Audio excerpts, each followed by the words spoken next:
President Biden addressed the nation tonight, laying out his vision for a second term in office during a crucial State of the Union address. The president tonight championed his successes over the last 3 years and framed the upcoming election this year as a fight over freedom and democracy. KTVU's Jana Katsuyama joining us live tonight with more on what the president had to say in his address. Jana? Well, it lasted just over an hour, and the president faced his critics who point to his age, the economy, immigration, and the war in Gaza, addressing them head on, but also calling for both bipartisanship and an appeal to moderate Republicans that democracy itself is on the line in November. Mr. Speaker, the President of the United States. As President Joe Biden arrived for his third State of the Union address, Democrats broke out in re-election chants. Biden came out swinging, his re-election on the line, and he repeatedly sought to draw clear distinctions between himself and his presumptive challenger, never naming former President Donald Trump. Is that freedom and democracy are under attack both at home and overseas.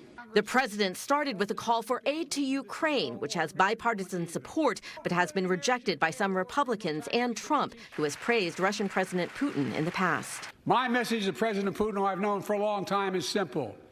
We will not walk away.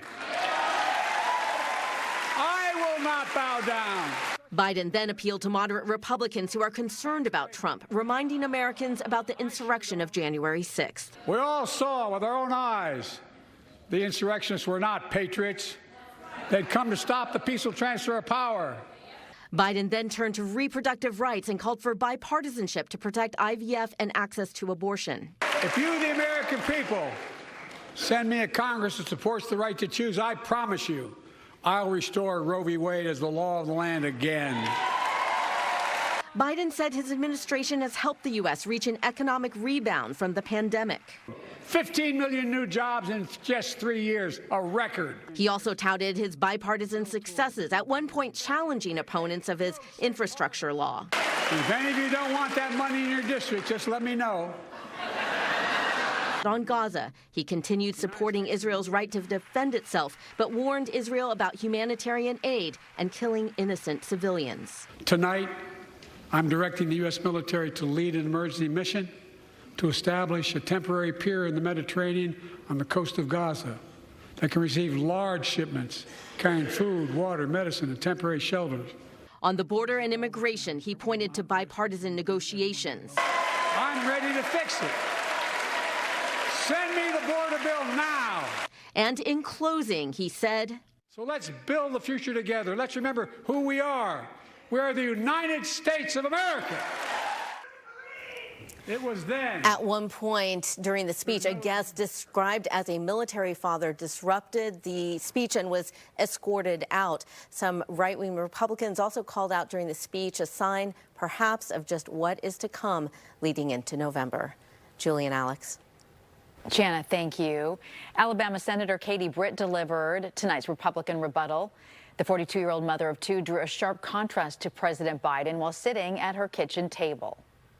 Hardworking families are struggling to make ends meet today. And with soaring mortgage rates and sky-high childcare costs, they're also struggling to how to plan for tomorrow.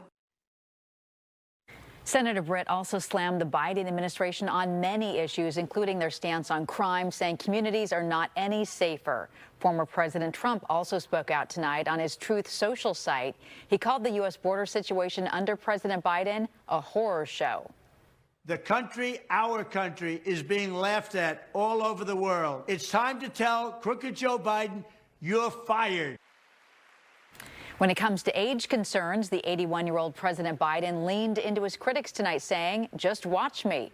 Earlier this evening, we spoke with St. Mary's College professor and Vice Provost Corey Cook about the president's difficult task in striking the right tone on his experience. I think he, again, set a good tone for the coming general election, but I think it will continue to be a question. He will be the oldest president reelected, should he be reelected, and so I think it will continue to be in voters' minds, but I think he was certainly very strong tonight, and I think what Democrats are looking for is a president who will fight for their issues. I think he certainly did that this evening, but obviously it's a long way to go. Yeah. That said, I thought, the joke he made about his age, I think, is the way for him to handle it. He kind of leaned into it. He leaned into it, and he has to. It's what people are talking about. I think to avoid it it would be a mistake. And just before the president addressed the nation tonight, protesters took to the Capitol to speak out on the war in Gaza and demand a ceasefire. Protesters held up banners condemning the president's handling of the conflict. Pro-Palestinian demonstrators have been critical of what they say is President Biden's inability to broker a ceasefire. Congresswoman Barbara Lee from the East Bay has echoed many of those concerns, and she says after the president's speech tonight, more needs to be done. I think he gave it enough attention. I don't think he went far enough. It's unacceptable for the world, and I think he needs to use the leverage of the United States to bring an end to this so that a diplomatic path, a political path can be put forth that ultimately would lead to a two-state solution and for peace and security for the Israelis and the Palestinian people. Congresswoman Lee went on to say there was a sense of optimism and enthusiasm among Democrats who were in the chamber for tonight's speech. She feels as though the president's remarks tonight were a defining moment.